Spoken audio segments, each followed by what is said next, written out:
While most of the long-running video game characters have evolved quite radically from their original depictions, Mario and his companions across the Mushroom Kingdom are truly remarkable in how faithful they've remained to their original artistic vision throughout the decades. Right from the get-go, though rendered somewhat coarsely due to the technical limitations of the period, Mario exhibits all the features for which he has remained famous. From his Cheeto-colored skin to his grouch green moustache, this is undoubtedly the lanky yet stumpy-legged plumber loved the world over.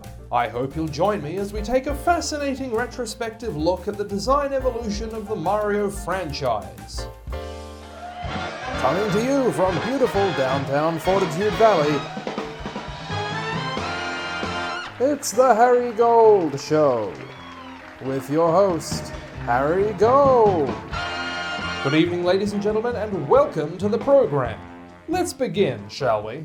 This particularly earthy-looking iteration of the Italian in question, introduced in 1985's Super Mario Bros. For the Nintendo Entertainment System, is not the character's typical form. That game introduced the taller, more powerful Super Mario, hence the game's title. The plumber's normal state, which is the familiar Mario design seen throughout most of the franchise, was first introduced 4 years earlier, in 1981's Donkey Kong for the arcade. This design quickly became truly iconic, and one of the most well-known character designs in not only the video game world, but the broader popular culture in general. Everyone knows Mario for his deep blue moustache and large, long, hooked, knobbly nose, design necessities that arose from attempting to create an easily identifiable character with a very limited number of pixels. So too did this result in Mario's famous beady blue eyes, as well as the unmarked flat cap, which has become one of the character's trademarks. The game's creator, Shigeru Miyamoto, has said that Mario's wide, squat body was designed to make him relatable as a sort of everyman, rather than some distant, lofty ideal of an unattainable hero's physique. This is also the reason for assigning him the vocation of tradesman, and dressing him in his trademark blue rubber work boots and red overalls, with what we can only assume are curiously flesh-colored buttons. At the same time, Mario was given a strong protruding jaw and flowing blue hair to give an edge of masculinity and strength to the character. This is also why he doesn't wear gloves. Mario's first outing also introduced the titular Donkey Kong, another heavyweight among the video game world's most famous characters. The sparsely designed gorilla, notoriously free of hairdo, clothes, or neck, drew inspiration from many places, including King Kong, the Popeye villain Bluto, and Miyamoto's ex-wife. Popular enough to warrant his own game franchise, Donkey Kong's burly simplicity remained consistent through his reboot in Donkey Kong Country, and hasn't changed to the present day. The final character introduced in 1981 is Mario's original love interest, Pauline. While not as famous as her contemporary counterpart, Princess Peach, Pauline has resurfaced as something of a mainstay among the cast in recent years. Signature design elements include her doughy-looking hair and beady eyes in matching shades of traffic cone orange, as well as an unusual pair of oversized neon blue high-heeled work boots that match her ex-boyfriend's.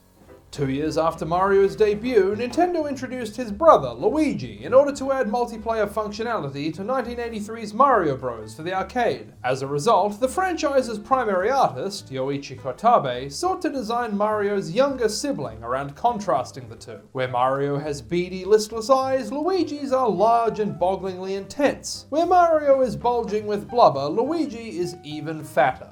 Miyamoto's love of nature, which would go on to inspire such memorable characters as the Pikmin and Tree, prompted the designer to clothe Luigi in earth tones like his verdant green overalls, or shirt and hair tinted the color of mud. The reason for his tiny purple boots, however, we could only guess. It wasn't until the Nintendo Entertainment System's Super Mario Bros. In 1985 that the franchise finally introduced audiences to the video game world's most quintessential damsel in distress, Princess Peach. Kotabe designed Peach to be a redhead just like Pauline, though in a much ruddier hue. In deliberate contrast to Pauline, however, Peach's skin is a very orangey tan, and of course she's never worn a pink dress either. Peach's billowing gown is famously a pristine white, with a wavy stripe around the hem that echoes the hue of her hair. Peach wears said hair, perpetually covering one of her gleaming black eyes, as Kutabe believed a suggestion of shyness would add enough cuteness to the design to counteract Miyamoto's insistence on giving her a giant bean head. Peach also wears a crown that resembles a chess piece, but it is in actuality modelled after the standard issue ashtray Nintendo supplied all of its employees, after finding their work environment tended to induce chain smoking. Peach's design also serves as the basis for a more recent Mario mainstay, Rosalina. She was originally intended to be explicitly related to Peach. However, even with these plans vetoed, design-wise she is still essentially a taller, teal-clad Princess Peach with platinum blonde hair.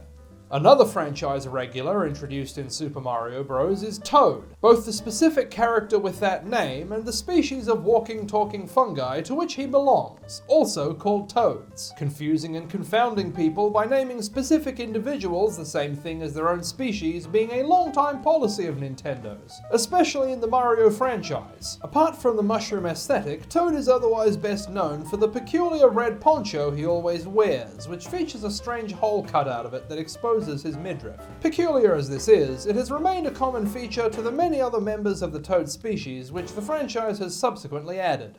Of course, no Princess Rescuing Adventure series would be complete without villains to hinder the hero. The Mushroom Kingdom is replete with an array of iconic enemies, such as Koopas, which were inspired by Miyamoto's childhood hobby of going down to the local creek near his house and crushing turtles to death. These classic Mario monsters feature a highly elongated head with a rather large mouth and a tall dome-like shell on their back.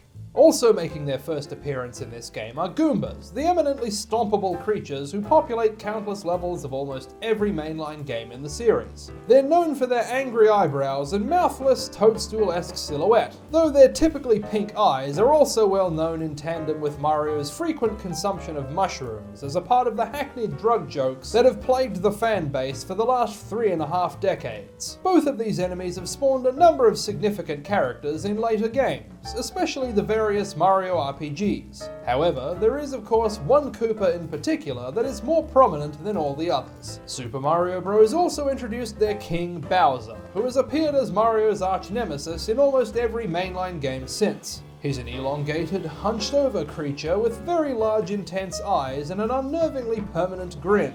Miyamoto drew inspiration from a variety of places for his design, resulting in an unusual blend of turtle, dog, hippo, horse, dragon, ox, sea cucumber, rutabaga, and DC's the Joker. After Nintendo's higher-ups requested Miyamoto design a scary villain, they expressed concern that his design might scare people. So to make Bowser less threatening, Miyamoto also added Penguin to the mix, giving him long arms and no legs. Like character designs in many Japanese video games of this period, his paddle-like feet are instead attached directly to the base of his torso. The Princess of Sarasaland, Daisy, was introduced in Super Mario Land for the Game Boy in 1989. Created by a different development team to the games we've already discussed, Daisy was designed by Gunpei Yokoi and Satoru Okada. Yokoi opted to contrast Daisy's vibrant personality with an entirely muted appearance, sporting an elegant monochrome dress to match her greyish skin and plentiful locks of raven black hair. Like Princess Peach and Rosalina, she is also often depicted in the various Mario sports titles wearing athletic attire, which makes the underpinnings of her design more apparent, for reasons Miyamoto declined to comment on. 1990's Super Mario World for the Super Nintendo introduced Yoshi, another character that became popular enough to spawn his own franchise. Shigeru Miyamoto had wanted to introduce a dinosaur steed for Mario for some time, and particularly had his heart set on giving it orange arms and extremely broad, stumpy legs. Thus, audiences were introduced to both Yoshi the character and Yoshi the species, much as in the case of Toad. Yoshi the character is green, while the rest of the species comes in a variety of colours, but all look permanently dopey. Then in 1992, Super Mario Land 2 for the Game Boy introduced the villainous Wario, probably the last of the main cast to come from the Sprite era. Hiroji Kiyotake designed him as a sort of evil opposite to the diminutive Mario, and as such made Wario a giant hulking bug-eyed hunchback with ghoulish grey skin and a Dali-esque moustache. He typically wears a starkly contrasted combination of white shirt and shoes with black overalls, though in WarioWare Inc. he was given a biker outfit by director Hirofumi Matsuoka in order to make the character appear cooler and more mature, so that an older audience would take the game more seriously. And that concludes our retrospective on the design evolution, or perhaps lack thereof, for the last 40 years or so of the Mario main cast. I hope you found this to be both interesting and informative, and will join us for our next Game Doc, where we will do a deep dive into the complex geopolitical symbolism of Diddy Kong.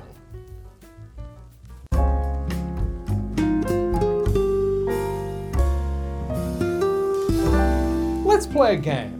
I'll draw someone famous, then 3 people who guess who it is in the comments will get a shout out in the next episode. If your guess last time was the actor John Lithgow, then you were absolutely correct. Optimus N1701 is in their prime, rolling right to first place. Burning Dwarf was a little warmer than the next guy, eking out second. And Pikmin Fan 67 really threw themselves at this one, picking up third. Well done everyone, thanks for playing. From now on, we're going to be doing things a little differently. Introducing the Wheel of Winners. We want as many people as possible to be in this thing with a shot, so instead of just rewarding the 3 fastest guesses like we have been, from this point forward we'll spin the wheel to determine the surprise rule which decides that episode's 3 winners. Plus, we have a couple of additional rules. Number 1, edited comments will not qualify. Can't have anyone changing their answer after the fact. And 2, replies under other comments, whether it's your own or somebody else's, also will not qualify. Otherwise, go for it. Now, on with the caricature. You might as well call this week's subject Football Head, because although their mouth is as lipless as a cheap jug, it is also most certainly a wide receiver. Despite their head not being terribly lengthy overall, the chin itself is so long and pointed they could practically pole vault with it, or at the very least help out if someone building a sandcastle is short a spade. Finally, this person's eyes are small, pale and distant, as if their sockets had been reincarnated from Wednesday Addams herself. Now who could this be? If you know who that was, let us know in the comments. And don't forget to jump on that subscribe button if you enjoyed the video. But this has been the Harry Gold Show. So until next time, stay safe, and God bless.